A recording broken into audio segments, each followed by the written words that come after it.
Welcome to the Mentium Matters podcast, where we talk about leadership, life, and the transformative power of mentoring.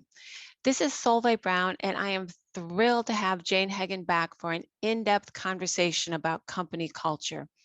In the previous episode, Jayne and I had a wonderful discussion about aligning your goals with your values and life purpose. There were so many helpful takeaways from this episode, so if you haven't listened to it yet, I highly recommend going back and listening to it. The pandemic has created many challenges for both businesses and workers. People are experiencing higher rates of anxiety and burnout, and 47 million people voluntarily quit their jobs in the Great Resignation. The Deloitte Global 2022 Gen Z and Millennial Survey indicates that Gen Z and Millennials are looking for a new way to work while also desiring more purposeful and flexible work. In this new normal, company cultures have never been more important for attracting and retaining talent. I asked Jayne back today because she is an expert on organizational culture. Jayne is the founder of Heggen Business and Management Consulting Group, which brings the best independent solution thinkers together to help companies, leaders, and teams transition through complex change and create work environments that truly work. Jayne is passionate about mentoring and has been mentoring for Mentium for over 20 years.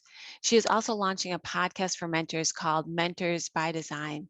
Jayne is a trained ICF and purpose coach, received her MBA from Georgia State University, and has completed the Leadership and Management Development Program at Harvard Business School. Welcome, Jayne. Thank you for being our guest again today. Thank you, Sylvie. I'm so happy to be here once again with you. Jayne, your company's mission is to help companies, leaders, and teams transition through the complex change of creating work environments that truly work. Can you describe the different generational perspectives in the workplace right now and offer some insight on how to understand different viewpoints? You know, it's a very complex question. It's a great question. And many companies are struggling with this right now because this is the first time we have so many generations really in the workforce together. And I look at it from a communications viewpoint. If we can't communicate with each other, not much gets done, no matter what business you're in or even what relationships and groups you participate in. It's all about communications. But let's break it out just a little bit. You got, obviously, I'll use the common labels. I really don't like them, but I'll use them anyway. We've got boomers, we've got Gen X, we got millennials, we got Gen Z. So those are the big groupings. And there's such a difference in the way we were all raised. So if you look at boomers, think of it this way. Boomers basically were the first generation to explore TV. Boomers actually wrote the formulas that created the internet page that we all use now. You know, so we were kind of on this beginning edge, and I'm a boomer, of technology, not knowing what technology was at all. Go to the Gen Zs, oh my goodness, it is networking. We use all the technology. It's easy, it's fast. You don't even think twice about it because you've grown up with it. So you have to understand people, it's not that people are narrow in perspective out of choice. It's they become narrow in perspective because their learning is different. Their schooling was different. The way they learn was different. So we have to think about that between all the different generations. There's a lot of differences, but you know, there's some commonalities too. We get so focusing on the difference, we don't see the commonalities. Talking about communications allows us to connect. Look at the boomer, okay? Boomers really like formal, direct communications. They like a lot of research. They like to understand the background around things. That's how they learn. Gen X, informal, flexible, you know, using emails, using text, using Facebook, using all these other wonderful things, but they do value professional etiquette. Millennials appreciate authentic, fast communications, a preference for text, chat, email, Instagram. They really like efficiency and a digital first approach. Gen Z, transparency, visual communications, and preference for face to face, Snapchat, YouTube, TikTok. They use it all. And within all of that, there's a couple phrases that I'd like to pull out for you: direct communication, flexible communications, authentic communications, transparent communications.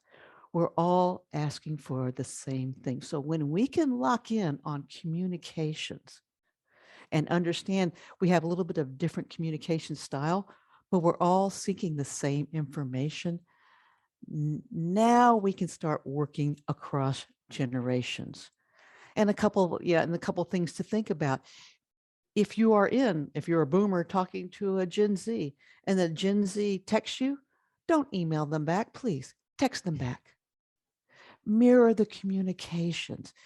If you are generating a conversation with someone and you know they have a different communication style, defer to their style. So things like, and if you in a group, in an organization, set some communication expectations. Once you get through this barrier of communications, a lot of other stuff goes to the wayside. So that's why I focus on communications. Get there, start talking, and once you start talking, you then start connecting on values, and then it starts working. Right, right. I like that it goes back to values and Yeah. just kind of figuring out. Thank you so much. That was such a good explanation of the different generations, the values they have, the preferred communication styles, because I think understanding that makes a huge difference. Yeah. So, Jayne, you have stated that change is the most uncertain time for any company. What was known is no longer accessible. What is new is not fully integrated. This time that we live in now is just known for being a time of accelerated change. So, Yeah. every company is dealing with this. Can you offer some suggestions for people navigating organizational culture change? There are a few things to think about. What we do when we go into change, and it's all over the press, you can check it out and research. We look at the strategic initiative to be activated. What is that goal? We paint a beautiful picture of what this change will be. And then somehow magically we turn it over to the teams for it to happen. And it doesn't. And it doesn't because we forget a few things. Because we're in this rapid change environment, we forget that there's a transition involved. So if we don't think about the transition, what we end up doing is doing strategic initiative after strategic initiative after strategic initiative after strategic initiative. Oh, get that word out. And trying to get to this goal, when technically all we need to do is to stop a moment and realize we're starting at the end. Where are we right now? How ready are we for this change? It doesn't take a long time to get there, but we just don't take this step. Where are we now? What's the gap? What are the priorities? Does everything have to change? Only a few things may change. In most change initiatives, the people who are doing the work say, what was this change? It didn't change my work. What was all this stuff? So what really has to change? What is that gap? When you look at what has to change, you see the gap, then you say, okay, we need to let go of this process that's tied to an old system that we're going to be sunsetting. Okay, that's a good one. All right, great. Most people can get on board with that. But how do we do that? When is that going to happen? Is there going to be training? What's my role? Where do we go from here? So it really is, you identify where you are, then what is that transition plan? And you have to look at all the operational components and the people and the work they do. In strategic initiatives, you don't really look there. You just assume it's going to happen somehow because you've given it to the change group that's going to make this thing come to life. So you got to put the transition plan together. When you put the transition plan together, Now you're getting the information to the people, you're communicating to the people what needs to happen when they get feedback. They can actually offer, amazing insights to make this change even more tolerable. So once you kind of go through transition, you actually end up at the goal. So the goal is the very last thing you do. Some people call it the dip. Some people call it the theory of U, as the letter U. Some people call it a sigmoid curve. It is you begin at the ending, you see what's there, and then traditionally, people say you dip down because you've got to understand and learn. And in this dip down, there's frustration. There could be some anger. There could be excitement. There could be exploration. There could be innovation. But you have to deal with people and the systems they're working with. So if you're communicating, if you've got a plan for transition, if you're really communicating with people, that dip, that learning curve reduces dramatically, and you can focus people more on innovation, contributing. Once they start contributing, you actually come into the change you want. So you have this dip of learning that you can either manage and be a part of and make it part of your transition, or you can ignore.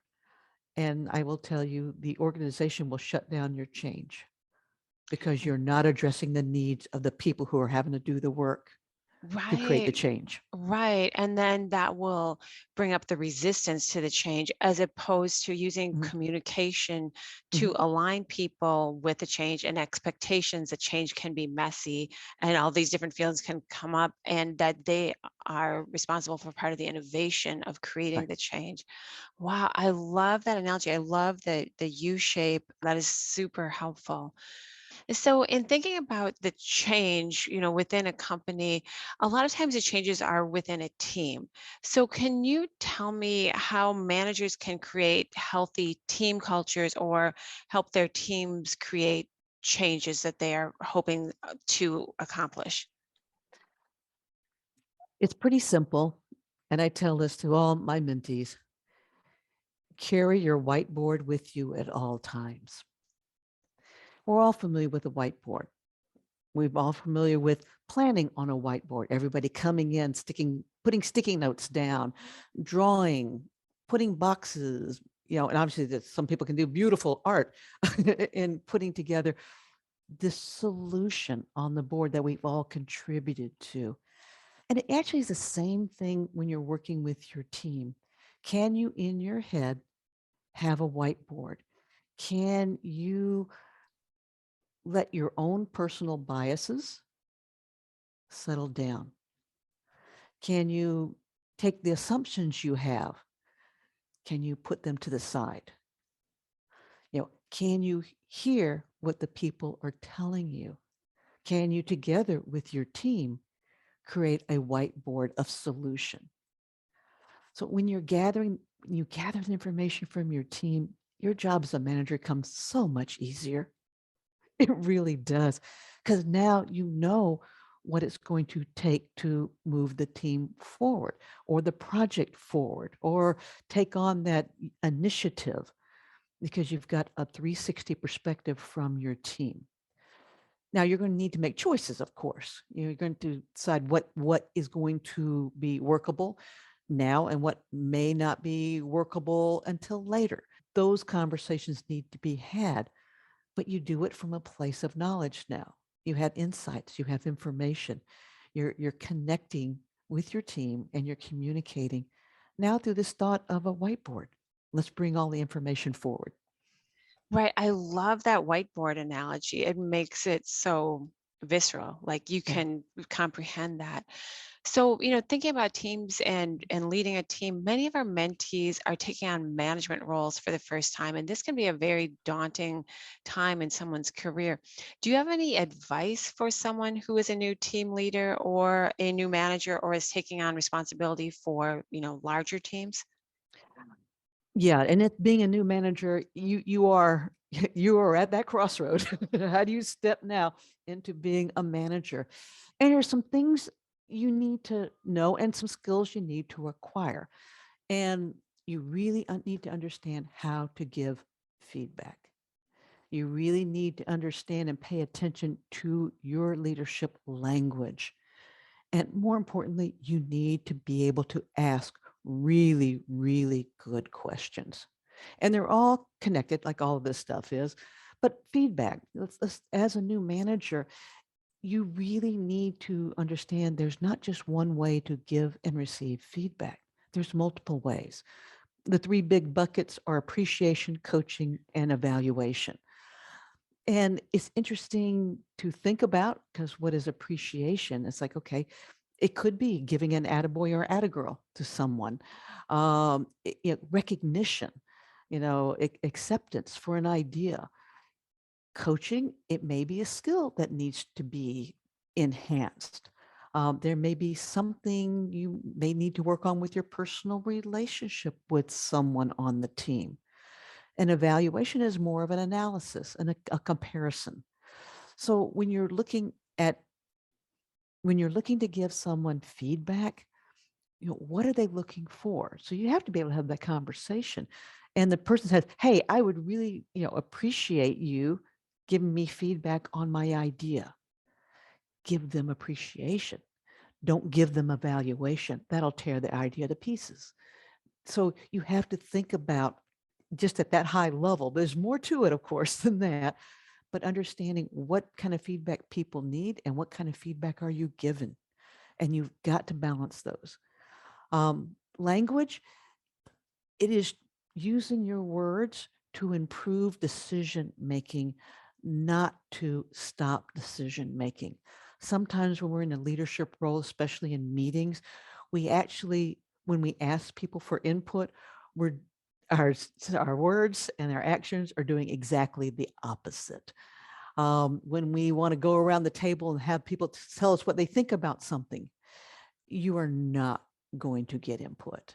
You're not going to get feedback because essentially when you go around the room, you set the stage, you set what's going on. Now, all of you around the table, tell me what you don't like about what I'm saying. And no one's going to do that.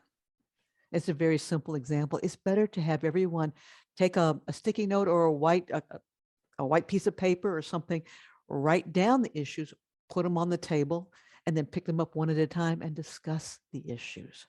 Now you have input. Now you have information. So you can look to validate your thoughts and your thinkings and your personal assumptions and biases, which all of us tend to do because we think that's what a leader is.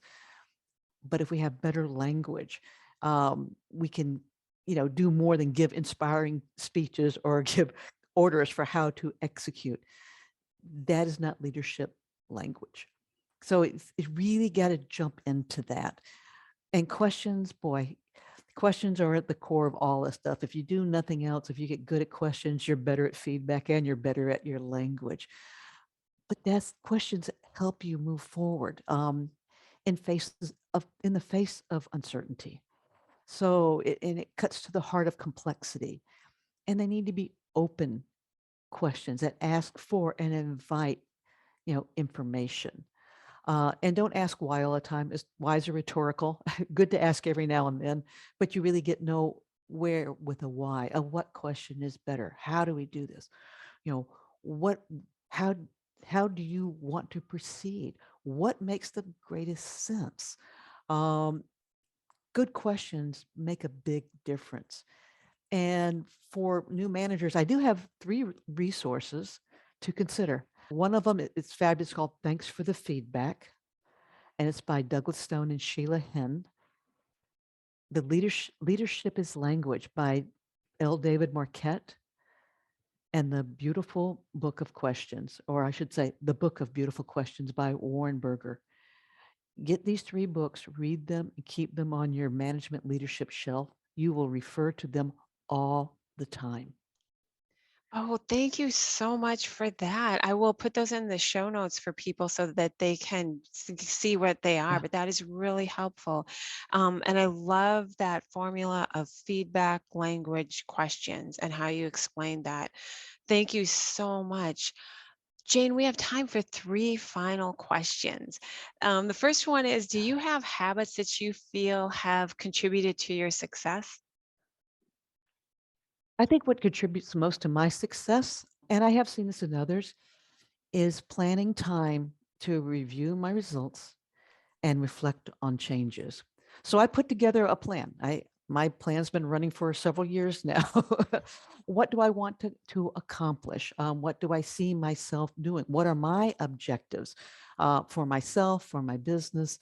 I put those together and I give it as much detail as I possibly can. And I look at that once a year in a very big way so you can see what's going on. But I also pull them up on a quarterly basis and I look at things on a monthly basis. So I use my plan as something that ignites my attention, not only for what I want to accomplish this coming month, for this week, and actually for the day that I'm at. So I'm always looking forward and backwards, so to speak. Does this align with my plan? And in my plan, I have my values, I have the things that are important to me. And I look at it monthly intention. I say intention instead of goal because there's so much I don't control. There's so many things that happen that are beyond me. I can only control how I respond to things and how I feel about things. So, an intention for the month. I then look at the week. What are the one, two, or three things I really would like to get done because this is my intention? And then I have to be flexible to the day. I may look at my morning and go, I'm not going to get anything done today. You know, I, I've got to go. I forgot I had a doctor's appointment. I forgot, this is happening, or wow, this just came on deck. I need to put a proposal together I wasn't expecting. So many things happen that you have to be flexible to let it go. So I reflect a lot. I schedule that time. It doesn't have to be more than 15 minutes. Schedule it, schedule 10 minutes in the morning and then look on a monthly basis. What did I get done? What did I not get done? Realign it. You change it. Right. And I like that that's full circle Yeah. to episode one of just the importance of Yeah. your values and your purpose and just checking in with that and scheduling the time for it. I think we schedule time for so many other things, but are you scheduling time just to Right. make sure things, just look at your own goals and purpose? Yeah. Wow. Yeah, and it's results and reflection. Yes. Results get to your quantifiable results. When you reflect on what actions happen, that's where you realize your goals may have changed. Right. And it's So, the reflection piece that is right. so important because I think Yes. people are so, focused on the results piece that they sometimes forget to Yes. take that time to reflect and just see if it still works. Is this fitting? Has it Mhm. changed? Yeah. Yeah. So, Jane, what would your advice be to up and coming leaders? Well, I'm going to give you four questions. And as an up and coming leader, these are four questions you should ask yourself. And one, am I willing to step back in order to help others move forward?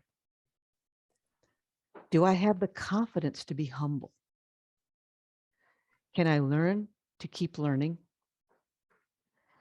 And do I seek to create an organization in my own image? Wow, those are those are heavy questions. So, Yeah. but you think about it, step back to help others, move them forward. This is all about recognizing rising stars, your high performers, the people who are really going to propel you as a leader and helping them to achieve their success, you achieve yours. And humble, it's all about balance. When you're humble, this is not, a shrinking violet or anything like that. It's you're humble enough to seek balance. And when you do that, you get better answers from your teams. And come on, you got to keep learning. You continue reinventing yourself every single day. If you don't, then you're not going to be moving anybody anywhere, and you're definitely not going to move yourself anywhere. And then, in your own image, and this gets back to some of the other leadership questions we were talking about, the things that got you to where you are right now will not apply to anybody else that's working with you in your teams or your peers. So if you're going to create this in your own image, you will not be connecting with your teams because it is not relevant to them. Their experience is different. Now, you can become a coach and a mentor within the leadership realm and share experiences and share information and share knowledge so your teams and your peers can take that and integrate that in what they're doing. So now you get to a better place, but they can't be your mirror image. It doesn't work that way. Right. Wow. That is really good. Thank you. Um, do you have a favorite saying, quote, or motto? Actually, I have a favorite question. Oh, I love that. I love the question theme. Yes. And this is Drucker made this gave this question a long time ago, and it's just stuck with me. And it's about us as leaders and contributors to the world. And it's, what do I see when I look out my window that no one else sees? Oh, wow. And then, do I see possibilities? Do I see potentials? And if I don't, why don't I? Yes. That is great. Oh my goodness. I'm going to write that down and put that by my computer because Yeah. that is just such a powerful question. Jayne, thank you so much for being my guest today. I feel like we've covered so much in this podcast. You started us talking about the different generational values, the communication styles. We've talked about how to be an effective communicator and clear communicator, the importance of feedback, language, and questions. You've given great resources for being a new leader and what are your go-to must-have books, and then just the fantastic questions that you have provided us, that help you think about where you want to go, where you are, where you've been. So thank you so much. I just so appreciate it. And thank you all for listening to this episode of the Mentium Matters podcast. I look forward to having you all back next time. Thanks.